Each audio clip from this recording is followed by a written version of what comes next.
Seguramente usted habrá escuchado alguna vez la palabra epilepsia y sabía que en Argentina 1 de cada 100 habitantes padece de esta enfermedad. Seguramente la relaciona con alguna convulsión.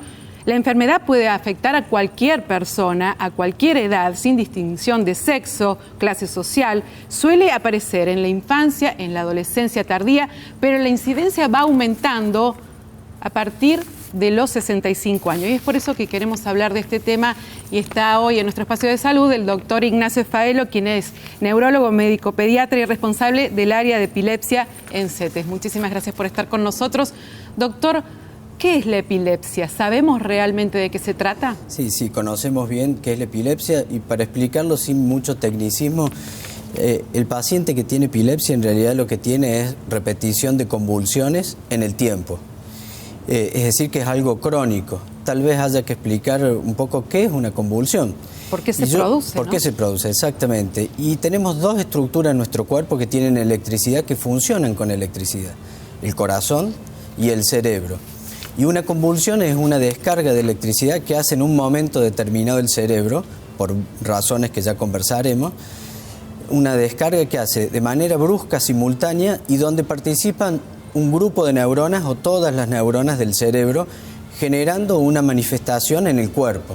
Y esa manifestación puede ser muy variada, ¿tá? Y eso es lo que denominamos epilepsia o en realidad crisis convulsiva. ¿Es hereditaria, doctor? No necesariamente. Sabemos que hay algunas formas de epilepsia que tienen una mayor predisposición en familias, como la diabetes, por ejemplo. Y hay algunas epilepsias que son de causa genética y sí pueden ser hereditarias. Otras causas de la epilepsia pueden ser, por ejemplo, nosotros las llamamos estructurales. Estructurales es que el cerebro no tiene una anatomía adecuada, ya sea por una malformación, por un tumor cerebral, por una cicatriz producto de un accidente pasado, por ejemplo, accidentes automovilísticos.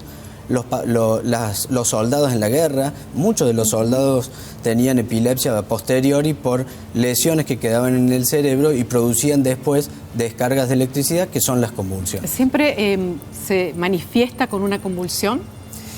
Sí, lo que pasa es que la manifestación es muy variada. Ajá. Y la gente lo primero que asocia es con la convulsión que estamos más habituados a ver, que es el paciente que se cae al piso, se pone rígido y empieza a sacudirse todo el cuerpo, produce... Ahí justamente tenemos algunos datos sobre cómo se presenta una convulsión, ¿no? El cuerpo, como decía el doctor, se pone rígido. Tiene contracciones rítmicas, suele perder efectivamente, como dice la placa, el conocimiento. En realidad no produce espuma, Silvia, lo que hace es genera más saliva, claro. La persona no traga la saliva y eso da la sensación de que fuera espuma. Algunas personas pueden tener como forma de convulsión que dejan de... se ponen ausentes, hacen lo que se llama una ruptura de contacto o las maestras te lo describen o no lo describen como el niño se tilda, hace una tildada de unos segundos de duración. Y eso es una forma de convulsión. O sea, no está moviendo no está moviendo el cuerpo, sino que de esa manera ausente también está generando una convulsión. Exactamente. Y ese tipo de convulsiones que se llaman ausencia en la infancia, si uno en ese momento le hace un registro de la actividad eléctrica cerebral, lo que vemos es que todo el cerebro produce una descarga de electricidad que hace que la persona se quede tildada. Le propongo, doctor, conocer la historia de Cristian, que es el papá de Cristóbal, que tiene epilepsia, y cómo la familia también tiene que tener conocimiento, información para poder llevar adelante una mejor calidad de vida con la persona que la padece. Perfecto. Fue un día que se había despertado a dormir la siesta y no reaccionaba y estaba duro, como en un estado catatónico, duro, y lo llevamos al hospital infantil en Alta Córdoba y ahí, bueno, lo sedaron con una medicación que tuvieron que dársela intravenosa y lo estabilizaron y fue un día como, fue un 20 de enero fue. En ese momento con la mamá era estar los dos atentos a todo lo que podía llegar a pasar, era estar muy pendiente de él, era escucharlo, aún de dormido, despierto a ver cuáles eran sus sensaciones y sobre todo a ver cómo podíamos nosotros contener su sensación de que algo estaba pasando que él no sabía qué era y nosotros tampoco sabíamos qué era. Fue explicarle todo lo que podía suceder con su cuerpo, todo lo que podía llegar a pasar, lo que no, y que se quedara tranquilo en muchas situaciones que iba a estar en un ambiente muy controlado. ¿Y cómo se sintió? Aliviado al principio, porque todavía era muy niño él, hoy tiene 12 años, y después empezó a preguntar, claro, empezó a madurar la parte de él de pensamiento, empezó a preguntar si me puedo llegar a morir, por qué me pasa esto, por qué me toca a mí, por qué no a otra persona. ¿Y la respuesta cuál era?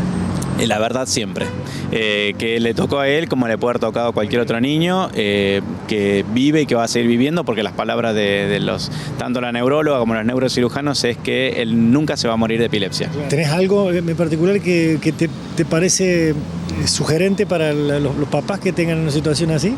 Sí, primero si quieren se pueden contactar con nuestra página de Epilepsia Córdoba en Facebook, y sobre todo a ser pacientes, a hablar y sobre todo en un ambiente social a explicar de que es una persona más, que no hay que hacer ningún tipo de diferencia de nada, hay que estar atentos y sobre todo si quieren es conocer pequeñas cositas que los pueden ayudar a no estar tan estresados como en su momento lo estuvimos nosotros como padres. Muy valioso el testimonio de Cristian, que habla de su hijo, de la situación que tiene que vivir una familia, y en este caso él tiene que contener a su hijo, ¿no? Pero ¿cómo se hace para contener a los familiares? Bueno, primero yo creo que es importante las palabras que dijo el papá recién, de que la familia está toda involucrada, ¿no? Y entonces el niño o el adolescente o el adulto que padece epilepsia, en realidad involucra a toda la familia. Segundo, creo que es interesante romper los mitos. Él dijo, el niño o la persona con epilepsia tiene que estar socialmente integrado, debe ser así. ¿Y cómo tenemos que ayudarlo? A veces trabajamos mucho con la familia. Yo frecuentemente cito al consultorio a los hermanos, a los padres y muchas veces a los abuelos para explicarle lo que le está pasando al nieto, al hermano, y algunas veces tenemos que hacer alguna contención desde el área de psicología. Claro. Para el niño y a veces para algunos hermanos. Hace poco me tocó un paciente que había convulsionado durante la noche y su hermano estaba traumatizado porque él quedó con la sensación de que su hermano se iba a morir. Y tuvimos que hacer un trabajo personal con el niño y además trabajar de la mano con psicología y a veces con otros profesionales que nos ayuden a que esta situación no genere dificultades en el entorno familiar. Justamente habla del tratamiento. El tratamiento se basa en medicación, se habla también del cannabis medicinal para tratar la epilepsia. Mire, Silvia, hay distintos tratamientos. De primera línea nosotros decimos que tiene que ser la medicación. Aproximadamente un 60 o un 70% de los pacientes responden a medicación, pero lamentablemente tenemos un 30 o un 40% que no responden ni al primer medicamento ni al segundo. Y tenemos algunas alternativas. Una es el cannabis, pero entendiendo el cannabis como un producto químico que tiene la misma función que un medicamento. Y sabemos efectivamente que para algunas epilepsias graves el cannabis es eficaz, puede ser eficaz y tenemos que probarlo con gran responsabilidad y seguimiento del paciente. Pero también tenemos otras alternativas. Existe una dieta para personas que tienen epilepsias de muy difícil control que se llama dieta cetogénica, donde es una dieta médica. Uno cambia lo que come la persona, le quita prácticamente los hidratos de carbono y eso cambia el metabolismo de la persona y produce un control de las convulsiones. Y por último, Silvia, tenemos algunos pacientes, lamentablemente no todos, cuando tenemos bien identificado el lugar del cerebro que produce la descarga de electricidad. Y sabemos que esa área del cerebro no está involucrada en procesos importantísimos como el área motora, del lenguaje. Algunos de esos pacientes pueden ir a cirugía, retirar ese foco que produce epilepsia y esos pacientes, muchos de ellos quedan sin convulsiones.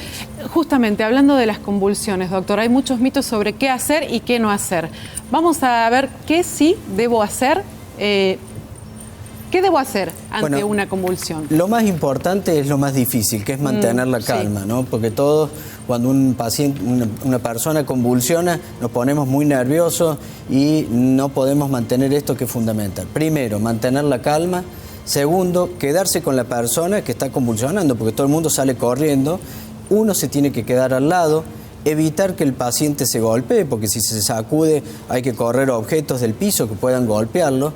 Aflojar un cinturón, aflojar una corbata, y a veces hay que poner algo debajo uno puede sacarse el abrigo, ponerlo debajo de la cabeza para evitar golpes del paciente. Bueno, vamos a ver qué no debo hacer, porque este es el problema mayor. Hay muchos mitos sobre esto, ¿no? No introducir la mano en la boca es lo que mucha gente hace apenas ve a alguien con una convulsión. Si yo hago una estadística, el 75% de los pacientes, de los familiares que asisten a un paciente por primera vez con una convulsión, lo primero que hacen es meterle la mano en la boca, porque está el mito de que se va a tragar la lengua. Y yo explico que la lengua es un músculo que se contrae, pero no se lo va a tragar. Entonces, lo que hay que hacer es no meter nada en la boca. Seguramente si uno mete los dedos nos vamos a lastimar.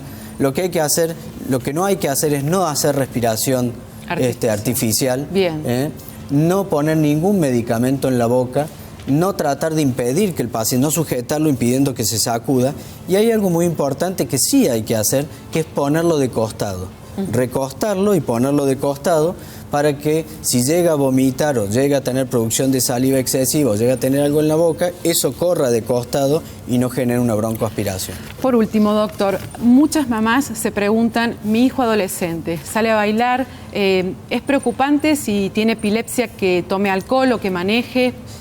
Yo creo que el primer mensaje es para el adolescente y su familia, es que tenemos que tratar de que haga la vida lo más normal posible, ¿tá? Que tenga una vida normal. Ahora, sí tiene que tener algunos cuidados, y esos cuidados son los más difíciles. Uno, descansar bien. Descansar bien no significa ni mucho ni poco, significa dormir unas 7, 8 horas. ¿Por qué? Porque el cerebro, si está muy cansado, tiene más facilidad para convulsionar.